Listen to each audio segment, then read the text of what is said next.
একটা আভাস আসলো স্বপ্ন দেশে, তিনজন অংশীদার এই পৃথিবীর, কৃষ্ণজি ফার্স্ট, আর একজন আর আমি।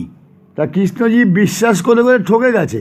আমি বললাম বাবা, কৃষ্ণজিকে বললাম টোটাল আমার কর্মফল টোটাল তোর পায়ে সমর্পণ করলাম। আমার ভালো মন্দ, ভালো কর্মফল তোর কাছে সমর্পণ করলাম, আর পাপ কর্মফল আমি ভোগ করব। আমার কথা কি বাবা, কৃষ্ণজিকে বাবা বলেছি আমি, তা বাবাকে চোখের জল ফেলে আমার পৃথিবী যদি আমি পাইও, আমার কি লাভ? আমি তো খাবো 50 গ্রাম চালের ডাল, ভাত, আর 20 গ্রাম চালের ডাল আর বেগুন ভাজা। তা কৃষ্ণজিকে চোখের জল ফেলিয়ে আমি ছেলে যদি বাবা বলি, তার থেকে আমার সেটা আমার আনন্দ না?